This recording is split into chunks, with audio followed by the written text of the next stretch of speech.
Voilà le dernier film français qui a obtenu un grand prix au Festival de la pub de Cannes. Cela remonte à 1991 et c'est pour un annonceur pétillant et plus que centenaire.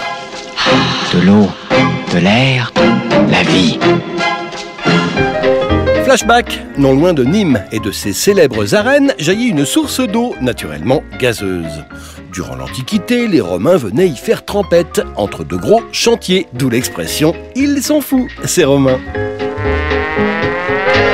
La source donne naissance à une station thermale dirigée au début du XXe siècle par le docteur Louis Perrier qui se dit un jour « et si on la mettait en bouteille, cette potion magique ?»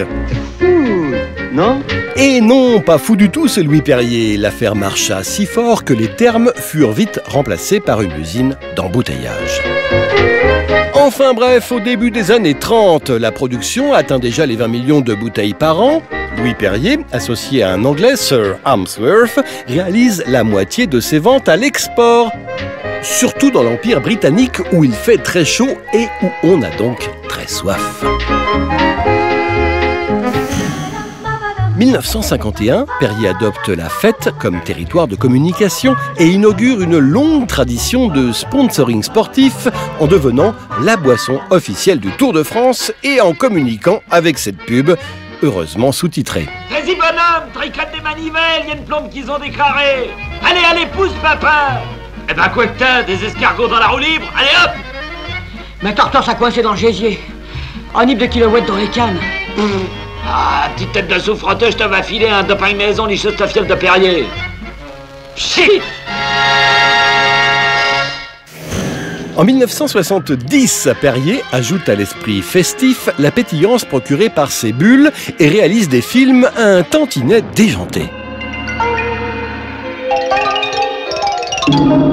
La marque en profite pour imaginer un slogan qui fera date. Perrier, c'est fou. La folie ouvrant bien des portes, Perrier va en enfoncer une bien dans le ton des années 70. Dans le genre, la marque et ses publicitaires vont même pousser le bouchon un peu trop loin.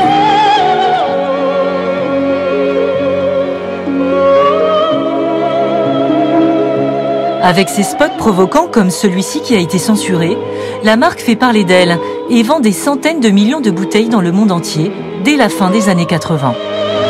Cette métaphore éjaculatoire fera scandale et sera remplacée par cette autre figure de style plus... enfin bon. Oh mais c'est fou! C'est fou! Il faut attendre 1982 pour que Perrier laisse tomber le sexe et se recentre sur la folie, la vraie. C'est fou, non? Cet égérie Perrier à gros sourcils n'est autre que Copy, un romancier, dessinateur, mais aussi figure de proue du mouvement gay des années 80 qui va malheureusement succomber au sida. Pour le remplacer, Perrier fera appel à un acteur tournant alors dans plein de pubs, Farid Chappell. Attention, un train peut en cacher 3 autres. Quel rapport avec les 3 nouveaux Perrier? Ok.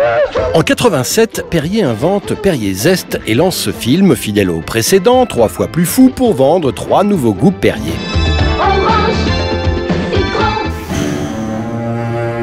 Quelques traces de benzène découvertes dans une série de bouteilles aux États-Unis et c'est une énorme crise. Il y a de l'eau dans le gaz chez Perrier USA. Les Américains, qui ne badinent pas, vous le savez, avec l'hygiène et la qualité, ont décidé d'immobiliser tout le stock d'eau minérale qui se trouve actuellement aux États-Unis. Concrètement, ça fait du bruit. Ça fait 72 millions de bouteilles.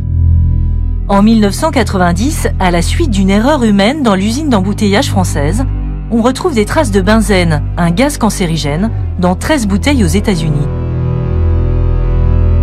Même si les risques sont nuls pour la santé, c'est un drame pour la marque qui doit rappeler des millions de lots. Pour la marque qui va rapatrier tous ses stocks et tenter de redresser son image avec ce film aux accents pagnolesques. Je savais bien que tu reviendrais, petite. Tu pouvais pas me faire ça. Que tu as été tout cassé, là. Allez, viens, petite. Et toute pure, là, avec ta belle étiquette où il y a marqué nouvelle production. Sorti de cette crise, Perrier confie sa publicité à l'agence Ogilvy qui va jouer sur plusieurs registres. La Fête avec cet opéra cosmique réalisé par Ridley Scott. Le sport incarné par un John McEnroe en mode Mad Max.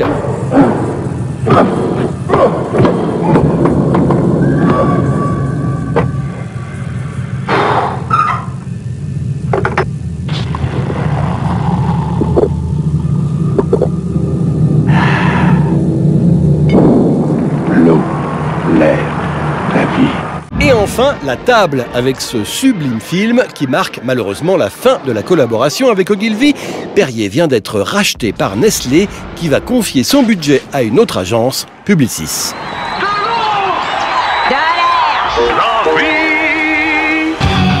1993, la nouvelle agence Publicis propose une nouvelle com, s'appuyant cette fois sur la violence des bulles, mais le résultat n'est pas vraiment probant. Et si l'homme se contentait de la violence d'un Perrier? Et le nouveau ton est trop loin des films précédents. Perrier. Source déclarée d'intérêt public. En 1997, Perrier revient donc au plus vieux de ses codes publicitaires, La Fête. Publicis vient enfin de trouver le ton juste, mais ironie de l'histoire, la marque a entre-temps décidé de revenir chez Ogilvy, son agence fétiche. Enfin, qu'importe la création, pourvu qu'on ait l'ivresse. Rien ne vaut l'ivresse d'un Perrier. Avec le nouveau millénaire, l'eau est devenue très tendance, voire du dernier chic. Surfant sur cette vague d'eau minérale, Perrier lance Eau de Perrier, un Perrier avec moins de bulles, mais des bulles toujours aussi précieuses. La preuve. Eau de Perrier, le Perrier avec des petites bulles. Et puis en 2008, Perrier continue à diversifier ses produits pour envahir de nouveaux rayons dans les grandes surfaces grâce à Perrier Mix, qui n'est pas rangé avec les eaux gazeuses, mais avec les sodas sucrés. Perrier Mix, un cocktail de Perrier et de saveurs fruitées. Aujourd'hui, Perrier est la première marque mondiale d'eau gazeuse, avec une production qui avoisine les 750 millions de bouteilles par an et des ventes qui se font toujours pour moitié à l'étranger, dans plus de 100 pays. Et si les films ont perdu de leur folie originelle, il n'en reste pas moins splendide. La petite bouteille verte n'est pas près de se fondre dans la masse des produits sans âme.